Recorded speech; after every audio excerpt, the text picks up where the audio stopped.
Je me présente, Samba Fall, responsable climat et transition systémique à Enda Energy. Vous êtes là dans le cadre d'un atelier d'élaboration de synergie. Revenez un peu sur l'objectif de l'atelier, mais aussi comment concilier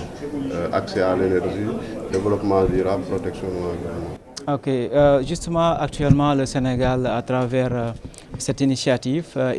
dénommée construction d'une stratégie de développement sobre et résilient au changement climatique, a entrepris depuis le mois de mars 2022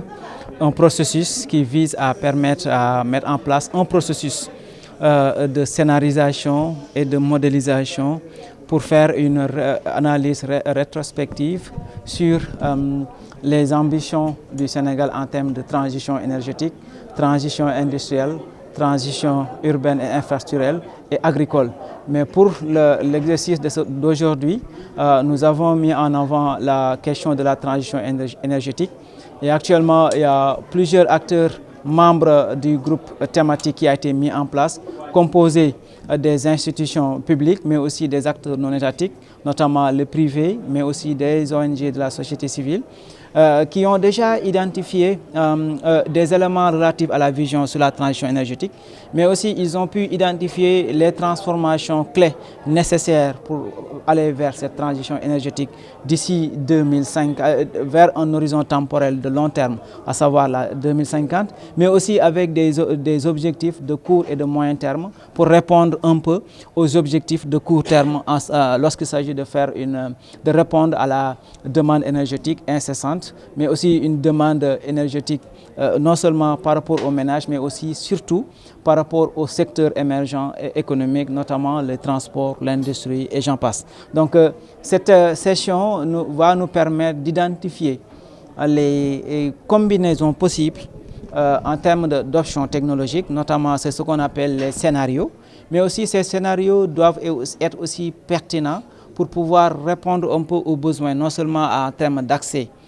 universel aux services énergétiques, mais aussi surtout contribuer à l'action climatique déjà déclinée par le Sénégal à travers sa contribution nationale déterminée CDN. Alors vous avez identifié différents scénarios. Quel est le scénario le plus pertinent? La pertinence va revenir au groupe, donc le groupe va définir et va identifier les scénarios les plus plausibles et pertinents, mais pour le moment, actuellement, il y a déjà un jeu de 4 scénarios qui ont été déjà identifiés. Un scénario qui va permettre un peu, qui met l'accent sur la mise en œuvre de l'ambition climatique, notamment la CDN. Un scénario qui est plus axé sur l'accès aux services énergétiques, donc par rapport aux politiques actuelles et aussi actions actuelles du Sénégal. Mais aussi, il y a aussi un autre scénario qu'on voudrait mettre en avant, c'est comment renforcer le verdissement de l'accès, donc en mettant en place ou bien en faisant la promotion de tout ce qui est solution verte dans la demande et aussi l'offre énergétique. Et aussi un autre scénario que l'on considère étant important, c'est comment renforcer, accélérer la mise en œuvre des technologies plus propres et surtout les technologies d'énergie renouvelable. Mais on considère que puisqu'il y a déjà en 2000, en tout cas ça devient de plus en plus clair et clair à plusieurs niveaux, mais la compétitivité des énergies renouvelables est en tout cas jusqu'à présent est démontrée, et on considère qu'avec l'accès plus facile des énergies renouvelables, on pourrait d'ici 2050 aller vers une accélération de la pénétration des énergies renouvelables sur tous les secteurs d'activité, et surtout l'industrie, l'agriculture, mais aussi